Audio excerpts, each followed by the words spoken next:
ቴዲ በአዲሱ አልበሙ ላይ ዝምታ ለበግም አልበጃት 12 ሆና አንድ ነብር ፈጃት ሲል ይናገራል። ዳስጣል የሚለው ዘፈኑ ላይ ምን ለማለት ፈልጎ ነው? በግ 12 ሆና አንድ ነብር ፈጃት። ይህ የዳስጣል ዘፈን እጅግ በጣም ጥልቁና የፍልስፍናው ክፍል ነው። ዝምታ ለበግም አልበጃት 12 ሆና አንድ ነብር ፈጃት።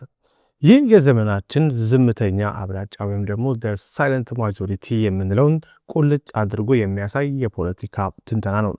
12 በጎች በአንድ ላይ ቢተባበሩና ድምፃቸውን ቢያሰሙ ወይም ደግሞ አቋም ቢወስዱ አንዱን ነብር ማባረር ወይንም ቢያንስ እንዳይበላቸው መከላከል ይችሉ ነበር።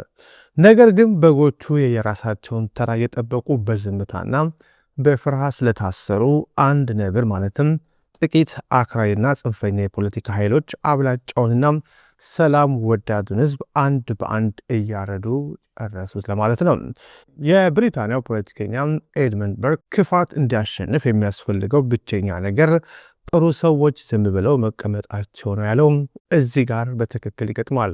በተጨማሪም ቴዲ አባቶቻችን በመርዝ ጋዝ ማለትም የፋሽስት ኢጣሊያ ኬሚካል መሳሪያ ያለቁለትን ሰንደቅ ዓላማ ዛሬ የራሳችን ልጆች ሲረግጡት ገና አሁን ዳግም ሞቱ በማለት የዘመኑን አፍራሽ ትርክት በጽኑ ይኮንናል።